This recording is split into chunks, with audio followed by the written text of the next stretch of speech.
The American dream has many different interpretations. However, at its core, the philosophy that every American, through hard work, determination, and initiative, should have the opportunity for a better and richer life. On this episode of The Arts Page, Milwaukee Symphony Orchestra music director Ken-David Masur shares his journey growing up abroad and his family's move to the United States to pursue their American dream. You'll also get a tour of two unique museums. Take a tour of the Noguchi Museum, featuring stunning art of sculpture and light.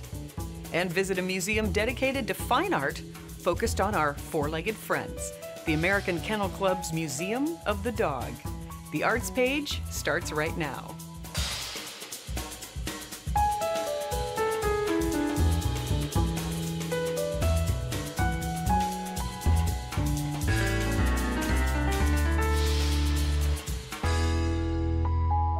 Welcome to The Arts Page. I'm your host, Sandy Max. Here at Milwaukee PBS, we have been sharing the thoughts and definitions of the American dream from the perspective of people here in our community. In each of our local shows, 1036, Adelante, and Black Nouveau, you've seen people living their dream, working for their dream, and striving to improve the dreams of others. Milwaukee Symphony Orchestra music director Ken-David Masur is living his American dream as conductor of one of the finest orchestras in the country. Masur and the MSO, now in its second season at the Bradley Symphony Center on Wisconsin Avenue, strive to bring extraordinary music performances that enrich our community. The maestro is gracious enough to invite our colleagues from 1036 into his home to talk about his American dream. American dream was something that was so distant but always colored with a certain sweetness.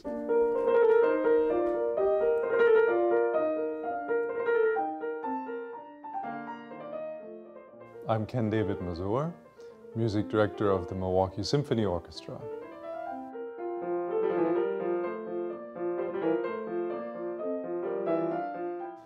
I grew up in the town of Leipzig in Germany, in the state of Saxony. It was the second largest city after East Berlin in East Germany. I was born in 1977, 12 years before the reunification. My mother is a Japanese musician, singer. She met my father, who is a conductor and who at the time was music director, or the Kapellmeister, as we call it, of the Gewandhaus, one of the really great traditional orchestras in Germany. And they met in Rio de Janeiro. For the most part, I really felt that I was this German kid. And then occasionally, of course, people would point out that perhaps I didn't look as German as they did, being half Japanese, and was sometimes called things. But I grew up otherwise just like a German boy who loved everything that all of my friends loved. I was my mother's only child, and so I was constantly trying to find friends, knocking on people's doors, even though I didn't know who would live there. I just thought maybe there's somebody there to play with. And it was a time when you could do that. The American dream seemed something that everything, regardless what it is, must be much better. Life is better. Music is better, food is better, colors are brighter. I think that what we know from what came from America in terms of also jazz and things that I think my father would sometimes say, here's a recording or an LP of things like Duke Ellington. I came to the United States. We came to New York when I was 13 years old, and I entered school there in New York, the German School of New York, and it was difficult for me because I remember that when my father got the appointment to be music director of the New York Philharmonic, it was not an easy decision, but when the decision was made, of course, he and my mother wanted to introduce me in a way that would ease me perhaps into this city and into the life that was so different from what I had known. And so as a young teenage boy, they brought me to New York City to live for a couple of weeks across from Lincoln Center in one of those hotels. And I remember, because of jet lag, getting out of bed in the middle of the night, and it was on Broadway, and of course the street was so busy and noisy. And the next day I said, I'm not coming here. I think my mother led this after my reaction to not stay in the city, but to move just 30 minutes north of the city, where you have more quiet, there's more peace, more nature. That helped me ease into understanding that American life is more than just the hustle and bustle of New York City. Do you have dual citizenship? No, but I'd like to. I'm a German citizen with a green card. And because I'm now the only non-American citizen in my family, I've made plans to become a US citizen.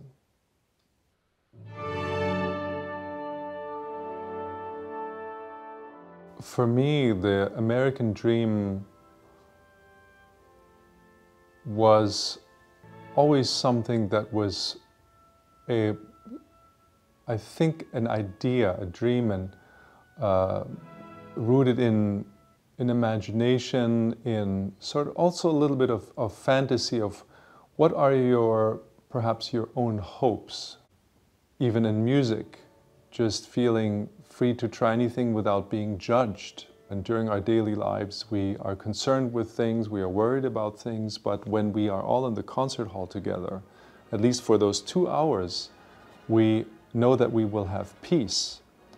And I'm realizing that this is the same for the country, really, that is the home of the American dream. That with the more freedom you're given, the more responsibility and the more challenges also you have with it.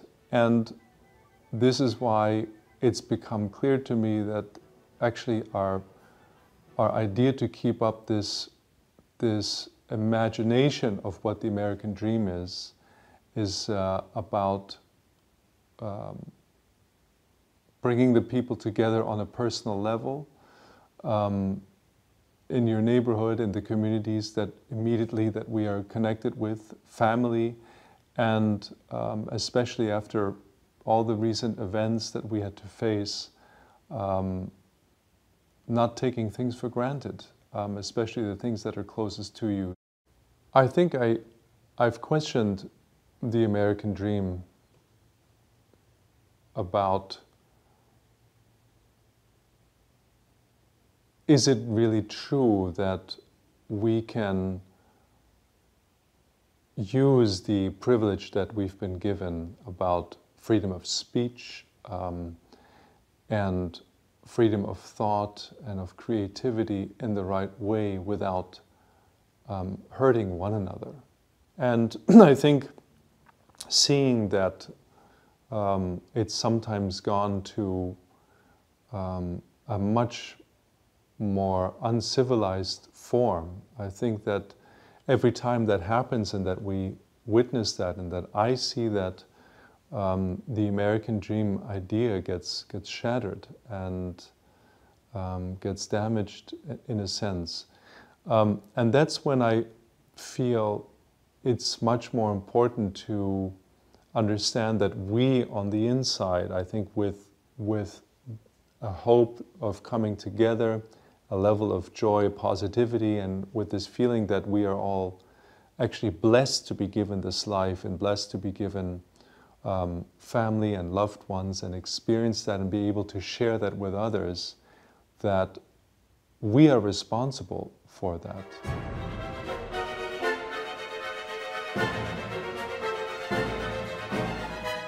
So part of the American dream is, life, liberty, pursuit of happiness. What makes you happy?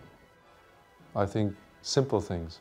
having the liberty to create, to do programming that brings voice to people who didn't have a voice perhaps, or not enough of a voice, to find out about the huge range of people and of cultures, to be able to do that through art and through music, and much of that has really started here in the United States.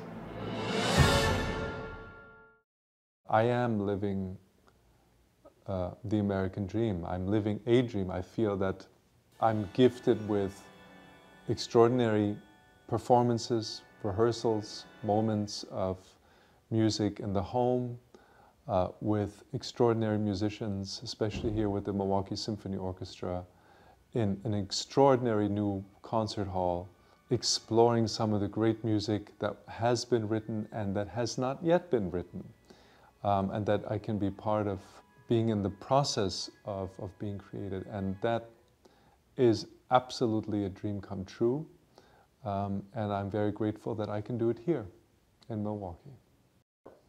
Tell us a little bit about your love for basketball, and yeah. Let's talk with basketball first of all. I have to give a shout out, I think, to my father had a driver at the New York Philharmonic, and our driver, Matt Parker, his name is, he was always excited about American sports, something my father and my mother knew very little of. And I remember that when we first moved into our new home in New York, that he gave me a baseball mitt and a glove, and he told me, you know, you have to rub this oil, and you know how to maintain. And I didn't even know anything about the game, but just all I remember is his passion for American sports. And then the next week he would bring me this beautiful leather basketball, and we had this old, it seemed dilapidated basket. I didn't really want to look at it because it looked so old, but you know, your quintessential American basketball hoop. And he brought this new basketball, and he taught me how to properly stand and, you know, hold the ball and, you know, throw a free throw. And I will never forget that. And I realized that just a few weeks ago I started doing that with my son, who is 12 years old, around the same age that I was at the time. And when we looked for a home here in Milwaukee, I actually told our realtor, whenever we drove up to a home that didn't have a basketball hoop, that I said, I think we should pass this house. I think we should move on to the next one. Wow, yes. You heard Ken-David Masur's American Dream. You can also hear his wife's. Pianist Melinda Lee Masur shares her dream with us too, and you can see that story on our website, milwaukeepbs.org/American Dreams. You've heard the song lyric about New York. If you can make it there, you can make it anywhere. It is a city that many people go to in pursuit of their American dream, and we visit two unique New York museums right now. First, we visit the Noguchi Museum in Queens. Isamu Noguchi was the son of parents from two different cultures, and although his mother wanted him to be a doctor, he became one of the most significant artists of the 20th century. In 1985, he founded a museum dedicated to his work. The Noguchi Museum features the artist's innovative large sculptures, drawings, and models, and honors his extraordinary legacy. Step inside the museum now and learn why there are no labels on any of the artworks.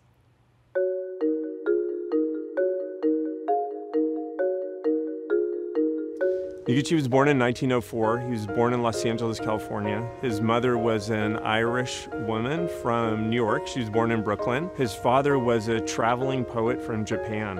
Noguchi wasn't even named until he was almost 3 years old. His mother just called him boy or yo. His identity was complicated from the very first moment of his birth. He was biracial, chose to be multicultural his whole life, but at a time when it was much harder.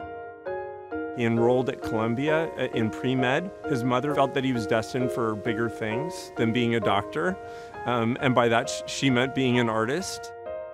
He was a spectacular academic sculptor at 19, 20, and then very quickly realized that he was becoming the poster boy of a passé art form.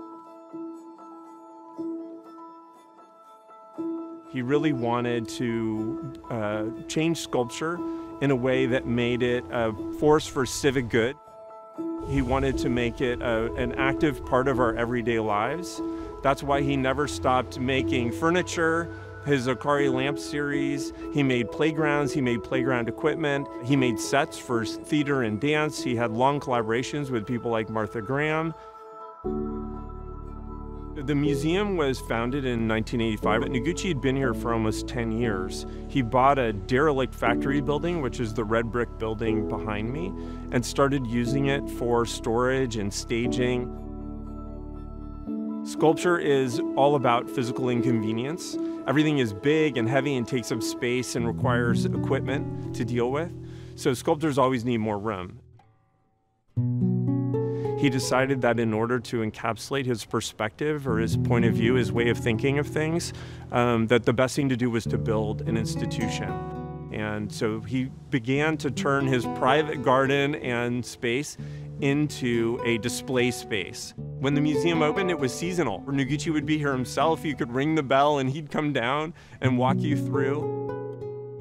One of the things that you'll notice when you come to our museum probably right away is that we don't have wall labels. We do that not because Noguchi hated wall labels. When the museum first opened, there were labels identifying all the sculptures somewhere near them in a kind of traditional museum fashion. Gradually, he just removed them, and it's because he wanted your experience of the work to be primary. The fastest way to kill an artwork is to pretend that you've solved it.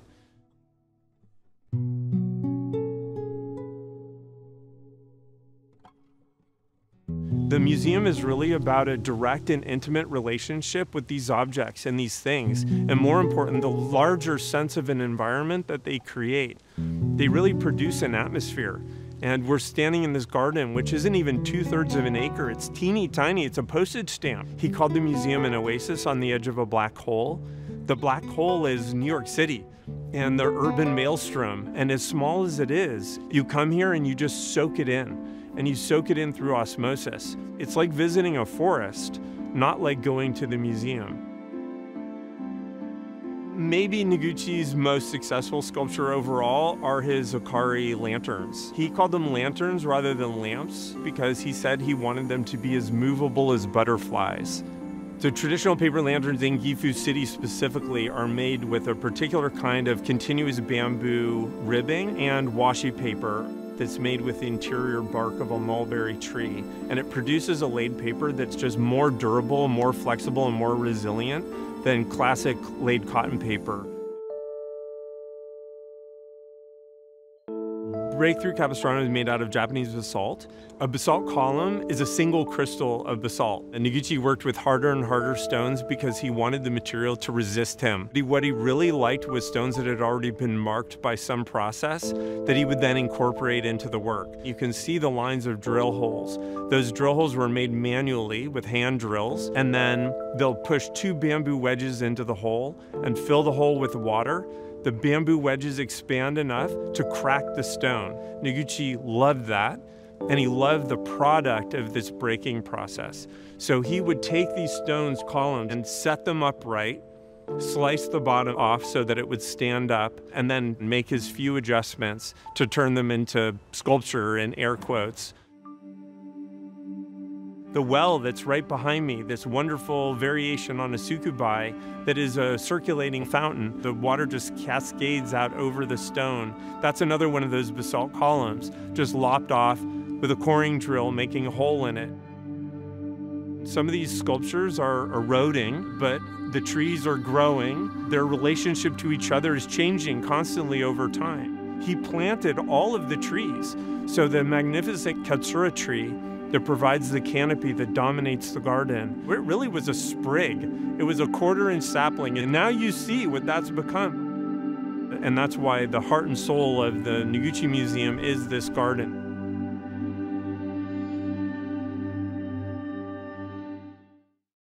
You can learn even more about the life and art of Isamu Noguchi at the website noguchi.org. Another unique museum in New York is in Manhattan, and it is dedicated to our furry four-legged friends.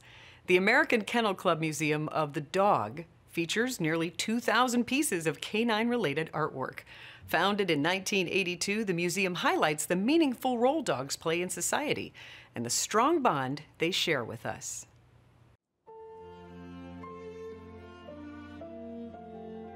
The one thing you have to realize when you come here is the fact that it's an art museum, first and foremost. This is a collection, possibly one of the greatest collections of dog art in the world.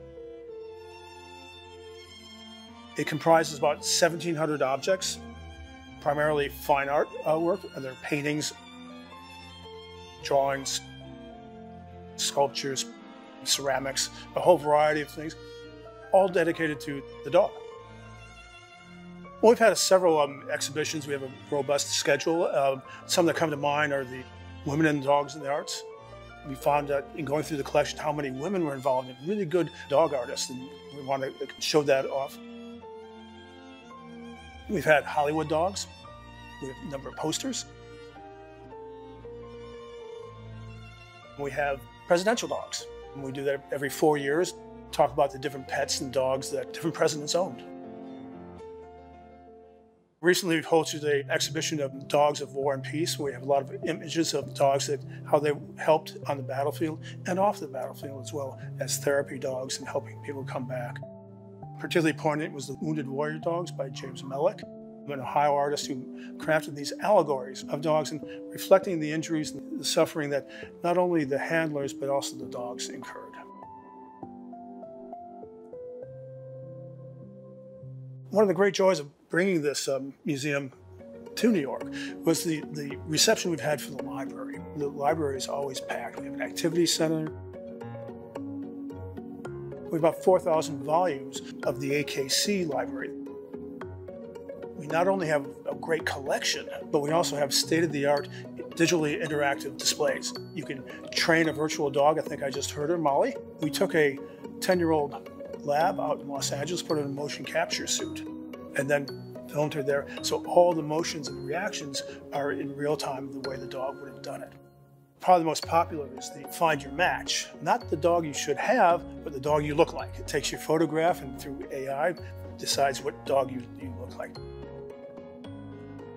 We have a Meet the Breeds table where you can learn about all 200 breeds in the AKC.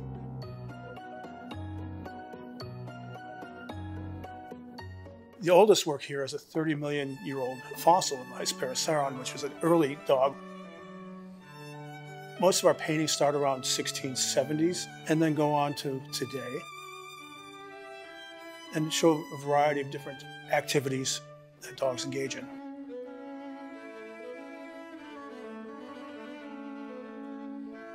Queen Victoria was probably really the most important person in the 19th century in elevating the status of the dog. Rather than just being a working dog in the field, to be a dog in the home. It became very popular to have dogs as pets. I think the crowd favorite here is Silent Sorrow, a very sad painting. It shows Caesar, Edward VII's dog, after the king had passed away. Edward VII inherited his mother's, Queen Victoria's, love of dogs. Edward VII stipulated that Caesar was in his funeral procession, head of 9 heads of state. It was that important to him. It's painted by Maud Earl, and it shows his dog Caesar leaning his head on his master's armchair as the armchair slowly fades into the background in obscurity. Another work we have here, which is probably one of the greatest American dog paintings, is Sensation and Bang Bang. It's painted by John Martin Tracy. It's a magnificent painting out in the woods. This is by far his best work. The light filtering through the trees, the atmosphere that he brings to it, it's just a stunning work. There were 2 pointers that were imported by the Westminster Kennel Club back in the 19th century. One of them, Sensation, is the dog that eventually became the logo for the Westminster Kennel Club, which you see at their show all the time. Another popular piece is not a painting, but it's actually Queen. Queen is a carousel dog at a Loof factory, probably around 1890s, that shows a Mastiff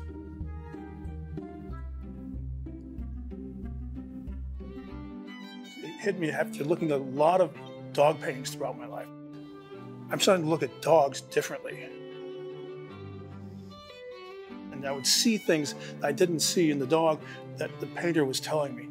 And really all of a sudden, it was like a moment where I said, this is really the goal of art, whether it be a dog painting or conceptual work or abstract work, is to make you see the world differently through the artist's eyes. And that's what you learn. You learn about dogs, and you say, I never really noticed that. That's an interesting thing.